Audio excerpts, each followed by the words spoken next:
ఈ రోజు రాష్ట్ర ముఖ్యమంత్రి రేవంత్ రెడ్డి గారు హైదరాబాద్ లో ప్రెస్ మీట్ పెట్టారు సాయంత్రం పూట. రేవంత్ రెడ్డి గారు ప్రెస్ మీట్ చూసిన తర్వాత ఒక విషయం స్పష్టమైంది. ఏంటంటే ఆయనకు ఓటమి భయం పట్టుకున్నది. పార్లమెంట్ ఎన్నికల్లో కాంగ్రెస్ పార్టీ ఓడిపోతే ఆయనను దించేస్తారనేటువంటి భయం ఆయన మాటల్లో ఆయన ముఖంలో స్పష్టంగా కనబడతా ఉంది. అందుకే రేవంత్ రెడ్డి గారు ఈరోజు గత 2-3 రోజులుగా మనం చూస్తూ ఉంటే దేవుళ్ల మీద ఒట్లు పెట్టుకోవడమో, రిజర్వేషన్లు ఎత్తివేస్తారని సెంటిమెంట్ మాటలు మాట్లాడుతూ ఉన్నాడు. ఆయన ఈ ఎన్నికలు తన పాలనకు రెఫరెండంగా చెప్పినటువంటి రేవంత్ రెడ్డి ఈరోజు భయంతో సెంటిమెంటల్ మాటలు మాట్లాడుతున్నాడు. ఆయన 6 గ్యారంటీల గురించి మాట్లాడతలేడు. ఎన్నికల సమయంలో ఇచ్చిన 420 హామీల గురించి మాట్లాడతలేడు. ఆయన 4.5 ఏళ్ల పాలన గురించి మాట్లాడతలేడు. ఆయన 4.5 నెలల పాలనలో తెలంగాణ ప్రజలు ఈరోజు ఈ ప్రజలకు దక్కిందేమన్నా ఉందంటే ఆయన పాలనను ఒక్క మాటలో చెప్పాలంటే అయితే తిట్లు, లేదంటే దేవుని మీద ఒట్లు. ఇది తప్ప ఏమన్నా ఉన్నదా? అయితే తిట్లు, లేదంటే దేవుడి మీద ఒట్లు. ఏ ఊరికి పోతే ఆ దేవుడి మీద ఒట్టు పెట్టి ప్రజల్ని మరోసారి మాయ చేసే ప్రయత్నం చేస్తున్నారు రేవంత్ రెడ్డి గారు. ఎందుకు? ఆల్రెడీ బాండ్ పేపర్ల గారెడ్ అయిపోయింది. ఒకసారి బాండ్ పేపర్లను అడ్డం పెట్టుకుని రాష్ట్ర ప్రజల్ని మోసం చేశారు. ఇప్పుడు మళ్లీ రెండోసారి బాండ్ పేపర్ల నాటకం నడవదని ఇప్పుడు దేవుడిని అడ్డం పెట్టుకుని రాజకీయాలకు పాల్పడతా ఉన్నారు. అయితే ఆ ఓటమి భయంతో ఈరోజు ఆయన ప్రెస్ మీట్ లో ఏమంటారంటే BRS party BJP match fixing చేసుకుందని ఇవాళ ఆయన ఆరోపణ చేశారు. ఆయన తీరెట్లుందంటే వెనకటికట దొంగతనం చేసిన దొంగనే దొంగ దొంగ అని గట్టిగా అరుచుకుంటూ ఉరికిండట. ఇవాళ రేవంత్ రెడ్డి తీరు కూడా అట్లే ఉంది. ఇవాళ నువ్వు మ్యాచ్ ఫిక్సింగ్ చేసుకున్నావు, బీజేపీతో మ్యాచ్ ఫిక్సింగ్ చేసుకున్నది రేవంత్ రెడ్డి. ఇది రాష్ట్ర ప్రజలకు స్పష్టంగా అర్థమవుతుంది. ఇవాళ హుజూరాబాద్ ఎన్నికల్లో ఏం చేసినావు నువ్వు? ఆ రోజు హుజూరాబాద్ ఉప ఎన్నికలు జరిగితే వీక్ క్యాండిడేట్ ను పెట్టి కాంగ్రెస్ డిపాజిట్ జప్తయ్యేటట్టు చూసి బీజేపీ గెలుపుకు సహకరించింది నువ్వు. దుబ్బాక ఉప ఎన్నికల్లో గాని, మునుగోడు ఉప ఎన్నికల్లో గాని, హుజూరాబాద్ ఉప ఎన్నికల్లో 3 చోట్ల నీ కాంగ్రెస్ పార్టీ డిపాజిట్ ఎందుకు పోయింది? నువ్వు బీజేపీతో కుమ్మక్కై బలహీనమైన కాంగ్రెస్ పార్టీ అభ్యర్థులను పెట్టి పరోక్షంగా నువ్వు బీజేపీకి సహకరించి 3 చోట్ల బీజేపీ పార్టీని దగ్గరుండి గెలిపించింది రేవంత్ రెడ్డి. దానికి ప్రతిఫలంగా నాగార్జున సాగర్ లో మీరు అక్కడ కూడా సహకరించుకున్నారు ఇద్దరు. ఈ రకంగా ఇలా బలహీనమైనటువంటి అభ్యర్థులను పెడుతూ నాగార్జున సాగర్ లో ఏమైంది? బీజేపీ బలహీనమైన అభ్యర్థి పెడితే బీజేపీ డిపాజిట్ పోయింది. అంటే మీరిద్దరు మ్యాచ్ ఫిక్సింగ్ల ఆట గత కొంతకాలంగా ఆడుతూ ఉన్నారు. ఇప్పుడు కూడా రేవంత్ రెడ్డి భయంతో ఏం మాట్లాడుతున్నాడు? బీఆర్ఎస్ బీజేపీ కలిసిందట, బీజేపీ రేపు రిజర్వేషన్లు ఎత్తేయడానికి బీఆర్ఎస్ సహకరిస్తుంది అని మాట్లాడితే ఇది మతిలేని మాటలా, అతి తెలియని మాటలా? రేవంత్ రెడ్డి గారికి అయితే మతి మరపన్న అయి ఉండాలి, లేదా అతి తెలివన్న అయి ఉండాలి. బీఆర్ఎస్ కదా ఈ దేశంలో అసెంబ్లీలో ఏకగ్రీవ తీర్మానం చేసింది బీఆర్ఎస్ పార్టీ. తమిళనాడు తరహాలో రిజర్వేషన్లు పెంచుకోవడానికి రాష్ట్రాలకు అనుమతి ఇవ్వాలని మన రాష్ట్ర శాసనసభలో తీర్మానం చేసింది మన కేసీఆర్, మన బీఆర్ఎస్ పార్టీ. ఒక్కసారి కాదు 2 సార్లు తీర్మానం చేశాం. కేంద్ర ప్రభుత్వం మీద ఒత్తిడి పెట్టాం. మా బీఆర్ఎస్ పార్టీ ఎంపీలు లోక్సభలో తమిళనాడు తరహాలో రిజర్వేషన్లు పెంచుకోవడానికి రాష్ట్రాలకు అనుమతి ఇవ్వాలని చెప్పి పార్లమెంట్లో కొట్లాడింది కూడా బీఆర్ఎస్ పార్టీ. కానీ వాళ్ళు రేవంత్ రెడ్డి గారు దాన్ని తిప్పి మాట్లాడతాడు. అయితే అతి తెలివి లేదా మతిమరుపు. ఎందుకు ఈ మాట చెప్పాల్సి వస్తున్నది? మేమేమో రిజర్వేషన్లు పెంచడానికి రాజ్యాంగ సవరణ చేయమని మేమంటే ఈయన గారు ఏం ఆరోపణ చేస్తున్నాడు? రిజర్వేషన్లు తీసేయడానికి ఇలా బీఆర్ఎస్ బీజేపీకి సపోర్ట్ చేస్తుందనే అతి తెలివి మాటలు మాట్లాడుతున్నాడు. దీన్ని బట్టి ఏమర్థమవుతుంది? నువ్వు ఓటమి భయం పట్టుకొని ఇలాంటి సెంటిమెంట్లను రెచ్చగొట్టడం ద్వారా, అబద్దాలు చెప్పడం ద్వారా, గోబల్స్ ప్రచారం ద్వారా ఏమైనా గండం గట్టెక్కాలని ఇలా రేవంత్ రెడ్డి గారు ప్రయత్నం చేస్తున్నారు. 2 పార్టీలు అట్లే ఉన్నాయి. ఇలా మోడీ గారు ఏమంటున్నారు? హిందువుల ఆస్తులు ముస్లింలకు పంచుతారు కాంగ్రెస్ పార్టీ గెలుస్తుందని ఆయన సెంటిమెంట్ రెచ్చగొట్టే ప్రయత్నం చేస్తున్నాడు. ఈయనంటున్నాడు బీజేపీ గెలిస్తే రిజర్వేషన్లు తీసేస్తారని ముఖ్యమంత్రి గారు రెచ్చగొట్టే ప్రయత్నం చేస్తున్నాడు. ప్రజల ఎజెండా లేదు, పేదల ఎజెండా లేదు, రైతుల గురించి మాట్లాడరు, దళితుల గురించి మాట్లాడరు, గిరిజనుల గురించి మాట్లాడరు, సంక్షేమం పట్టదు. మీరు కేవలం సెంటిమెంట్ మీద రాజకీయాలు చేసే ప్రయత్నం చేస్తున్నారు. నిజంగా జరుగుతుందా? కేసీఆర్ గారి లాంటి నాయకుడు ఉండగా హిందువుల ఆస్తి ముస్లింలకు పంచరు, ముస్లింల ఆస్తి హిందువులకు పంచరు. కేసీఆర్ లాంటి నాయకుడు ఈ దేశంలో ఎంతో మంది రీజనల్ పార్టీస్ ఉన్నాయి, ఎంతో మంది బలమైన నాయకత్వం ఉన్నది. రిజర్వేషన్లు రద్దు జరుగుతుందా? రిజర్వేషన్లు పెంచాలే తప్ప రద్దు అనేటువంటి జరుగుతుందా ఈ దేశంలో? నా అది జరగదు, నా ఇది జరగదు అంటే రెండు పార్టీలు కూడా ఏంటంటే ప్రజలను సెంటిమెంట్తో వాళ్ళ ప్రజలతో సెంటిమెంట్ ద్వారా గెలవాలని, సెంటిమెంట్ రెచ్చగొట్టాలని ప్రయత్నం చేస్తున్నారు. కానీ ఇది ప్రజల ఎజెండా ఏది? బీజేపీ గెలిస్తే సిలిండర్ ధర పెరిగింది, గ్యాస్ ధర పెరిగింది, జీఎస్టీ పెట్టి నిత్యావసర వస్తువుల ధరలు పెరిగినాయి. ఇవాళ రేవంత్ రెడ్డి గారు ప్రభుత్వం వచ్చినాక ధరల మీద అదుపే లేదు. కందిపప్పు ధర 170 రూపాయలైంది, సిమెంట్ బస్తా 65-70 రూపాయలు పెరిగింది, స్టీల్ పెరిగింది, కంకర పెరిగింది, ఇసుక ధర పెరిగింది. పేదవాడు ఇల్లు కట్టుకునే పరిస్థితి లేదు, పేదవాడు కడుపు నిండా అన్నం తినే పరిస్థితి లేదు. ధరలు విపరీతంగా పెరిగిపోయినాయి, పరిపాలన గాలికి వదిలేసినారు.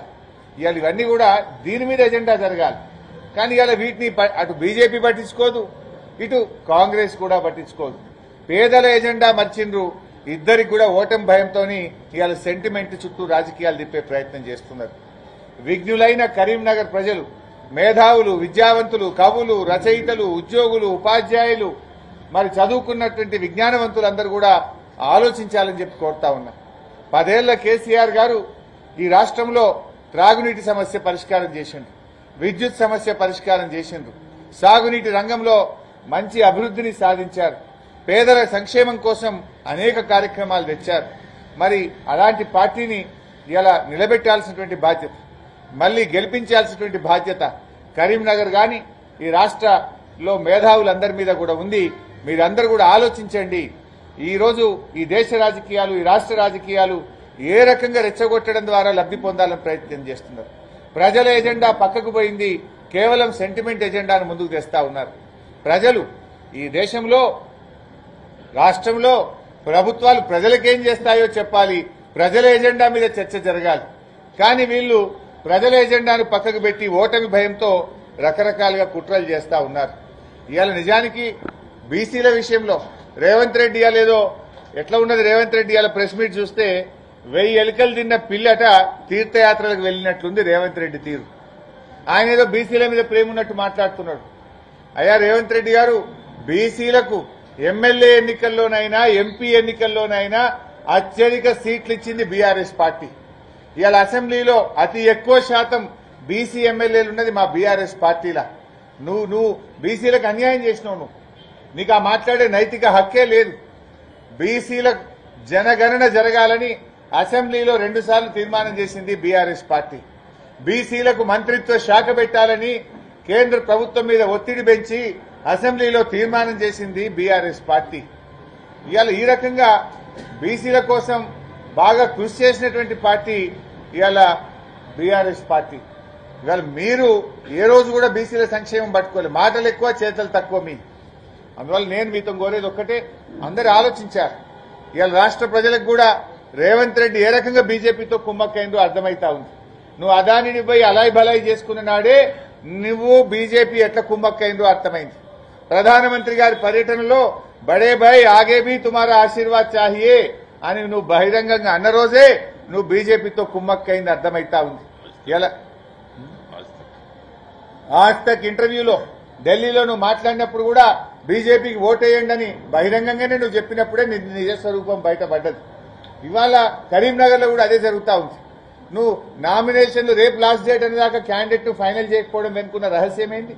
నువ్వు హుజూరాబాద్ లో ఎట్లయితే బలహీనమైన అభ్యర్థిని పెట్టి బీజేపీకి సహకరించినవో, కరీంనగర్ పార్లమెంట్ ఎన్నికల్లో కూడా బలహీనమైనటువంటి అభ్యర్థిని పెట్టి ఇలా బీజేపీ గెలుపుకు నువ్వు కుట్ర చేస్తా ఉన్నావు.